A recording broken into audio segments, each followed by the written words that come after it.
Asano est un lycéen inapte socialement qui a miraculeusement survécu à un accident de voiture, mais a perdu ses parents et son frère cadet. Cela lui a enseigné 2 leçons de vie précieuses. Premièrement, une personne ne réalisera pas ce qui est important pour elle tant que cela n'aura pas disparu. Deuxièmement, la vie est trop facile à perdre, ce qui effraie Asano. Il tremble de peur en pensant que même s'il se lie à quelqu'un de proche, peut-être la fille qu'il aime, elle pourrait également perdre la vie un jour. Alors qu'il commence à trembler de peur en y pensant, la fille à côté de lui le réconforte avec des paroles gentilles. Elle lui prend la main et lui dit que tout ira bien, lui promettant que quoi qu'il arrive, elle ne le quittera pas. Après les funérailles, le jeune roux, Asano, est obligé d'aller à l'école, comme s'il ne bougeait pas, la vie continuerait sans lui. Pendant la pause déjeuner, 3 de ses camarades de classe l'approchent et l'invitent à sortir avec eux, mais Asano refuse de se joindre à eux, révélant qu'il les a déjà refusés plus de 10 fois, ce qui fait penser à ses camarades que Asano joue trop difficilement. Il remarque à quel point Asano est devenu nerveux à cause de l'interaction sociale, alors ils arrêtent de le déranger pour le moment. Alors que ses camarades de classe pensent que Asano est simplement timide, Asano nous explique qu'il est plus qu'heureux qu'il veuille sortir avec lui, mais parce qu'il ne souhaite plus se rapprocher de qui que ce soit, sachant qu'il pourrait lui être enlevé, il a refusé leur offre. Un ami d'Asano, de retour des funérailles, nommé Mutsumi, qui se révèle être son camarade de classe, vient le voir et lui dit qu'il ne devrait pas refuser leur offre, car ils ont été assez gentils pour l'inviter pendant plus d'1 mois. Asano agit comme s'il s'en fichait et lui dit de le laisser tranquille. Elle sait qu'il veut de la compagnie, alors elle l'invitait à déjeuner ensemble, mais avant qu'il ne puisse également la refuser, elle montre qui commande et lui ferme la bouche. Elle s'assoit avec Asano et exprime à quel point elle s'inquiète pour lui tout le temps, car l'attitude antisociale d'Asano a commencé à lui faire penser qu'il passerait le reste de sa vie seul et solitaire. Asano agit de nouveau comme s'il s'en fichait et dit à Mutsumi d'aller traîner avec les aînés qui font de leur mieux pour avoir une relation avec elle. Mutsumi évite habilement la question, disant à Asano que s'il ne passe pas à autre chose avec ses parents seront tristes et lui disent de réparer ses compétences en communication. Mutsumi commence à lui donner à manger quand soudain leur vice-principal Hirukawa, qu'il apprécie, prend une bouchée de nulle part. Apparemment, Monsieur Hirukawa a un faible pour les déjeuners de Mutsumi et commence à flirter avec elle, laissant complètement irrités Asano et Mutsumi.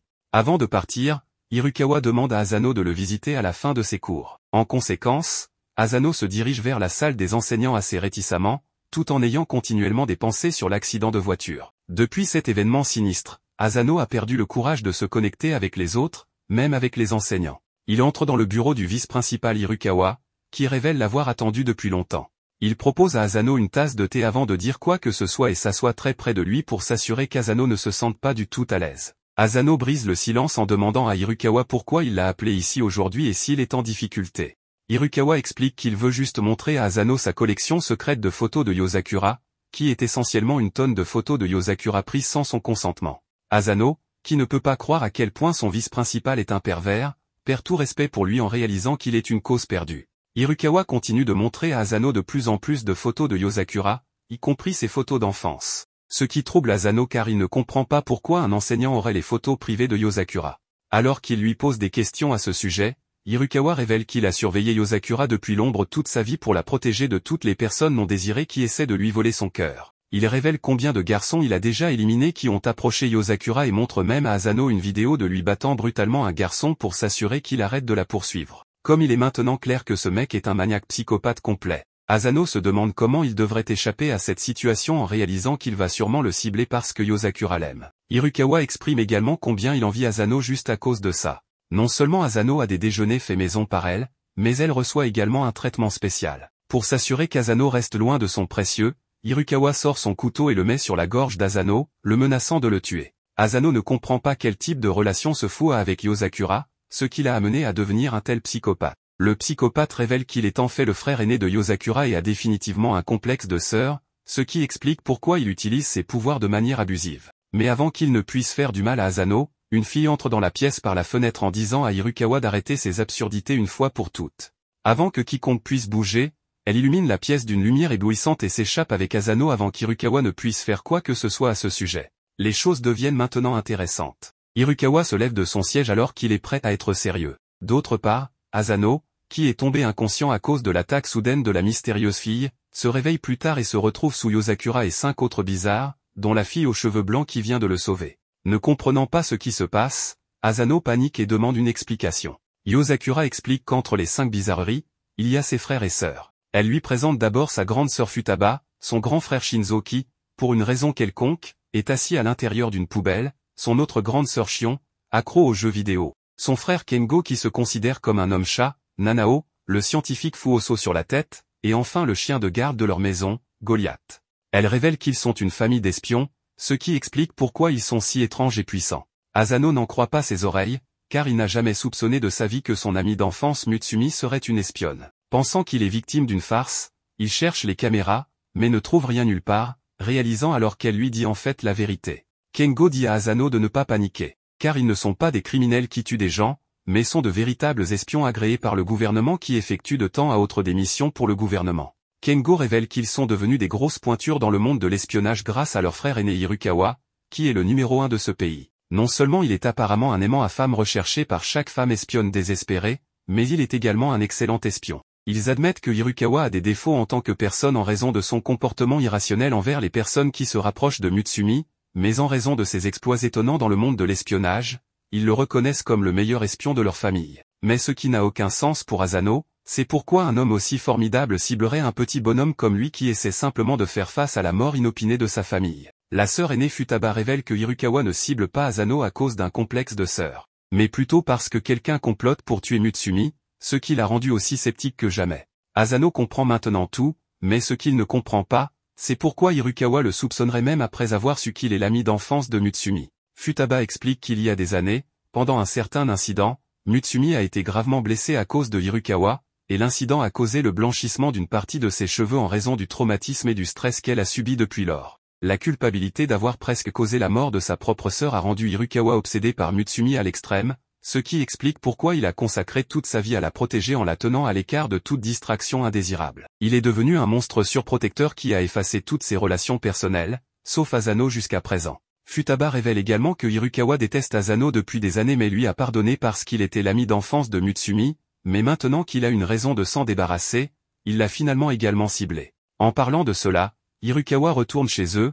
déclenchant leur alarme d'urgence, ce qui signifie qu'il est là pour en finir avec ses affaires inachevées. Kengo calme Asano en lui promettant que tant qu'ils seront en vie, Hirukawa ne pourra même pas lui toucher un seul cheveu. Shine affirme que toutes les portes menant à cette pièce ont été verrouillées par précaution, et Shinzo révèle qu'il a placé de nombreux pièges menant à cette pièce, mais ils ne sont toujours pas certains que ces mesures seront suffisantes pour arrêter le grand espion de leur famille. Futaba se prépare à donner une sérieuse correction à son frère si nécessaire, informant Asano que même si c'est un combat 5 contre 1, ils n'ont qu'une chance de 30% de gagner contre ce monstre. Futaba mentionne également la forte possibilité que la plupart d'entre eux aient besoin de moi pour récupérer à l'hôpital après ce combat.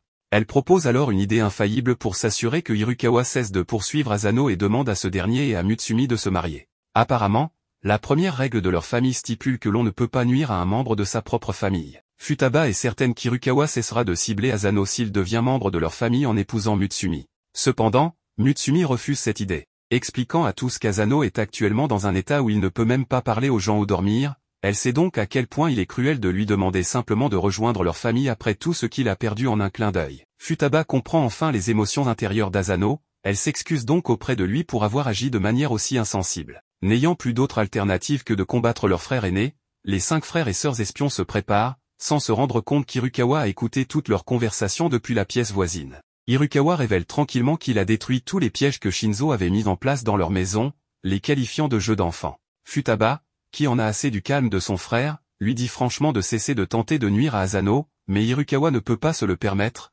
expliquant qu'étant donné qu'il n'y a aucune garantie qu'Asano ne nuira pas à Mutsumi, il doit prendre de telles mesures brutales pour assurer la sécurité de sa sœur. Ne parvenant pas à trouver un terrain d'entente, Futaba saisit la cravate de Hirukawa et le projette au sol, révélant à quel point elle est incroyablement puissante. Cependant, Hirukawa ne subit aucun dommage et ne fait que sourire à tout le monde. Nanao se joint également au combat et frappe la tête de Hirukawa d'un coup de poing, s'excusant à l'avance, mais il échoue également à lui infliger le moindre dommage et est envoyé valser par Hirukawa. Ce dernier avertit tout le monde, leur disant que s'ils ne lui remettent pas Asano, il détruira cette maison. Futaba réalise alors le danger qu'Asano court s'il reste ici, elle dit donc à tout le monde de s'enfuir avec Asano et décide de rester derrière pour leur donner du temps. Elle essaie de se rapprocher de Hirukawa, mais il l'immobilise instantanément en la coinçant contre le mur à l'aide de mystérieuses cordes sortant de ses mains. Shine se prépare ensuite à combattre Hirukawa et, à l'aide de son téléphone, lance une attaque de drone sur lui, mais cela ne lui cause aucun dommage. Pendant ce temps, Asano s'enfuit avec Mutsumi et Kengo,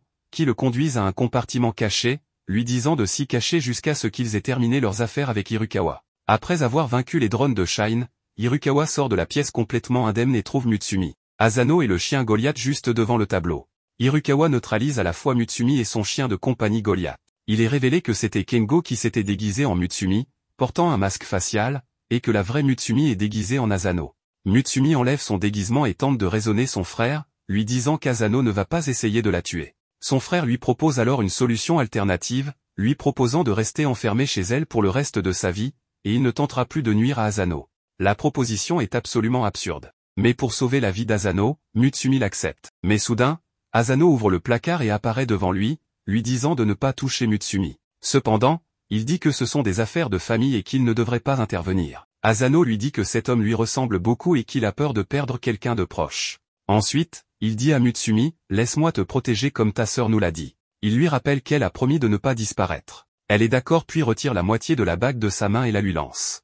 Mais au dernier moment, il ne peut pas l'attraper car son frère a activé ses fils d'araignée, ce qui l'empêche de l'attraper. Son frère dit que c'était inévitable et que Futaba partage toujours beaucoup d'informations au cas où quelque chose arriverait. Cependant, Asano commence à saisir la bague malgré sa main qui saigne, remerciant Mutsumi de l'avoir protégé. Il admet qu'il était autrefois un jeune homme inutile et qu'à partir de maintenant, il la protégera. Il prend la bague, coupe les fils avec sa main, met la bague et promet de la protéger toujours. C'est un honneur pour lui d'être là. Ensuite, leurs sœurs apparaissent mais découvrent qu'Asano a mis la bague. Elle va vers lui, le serre dans ses bras, et ainsi ils se marient. Il l'a protégé de son frère aîné et maintenant il ne peut pas le tuer car il est son beau-frère maintenant. Ensuite, Futaba va vers le frère aîné Kiruzawa et lui dit que ce n'est pas le moment d'avoir l'air déçu, il devrait féliciter le jeune couple. Tout le monde les félicite en disant que c'était merveilleux. Ensuite, Futaba dit à son frère qu'il devrait lui apprendre comment protéger Mutsumi.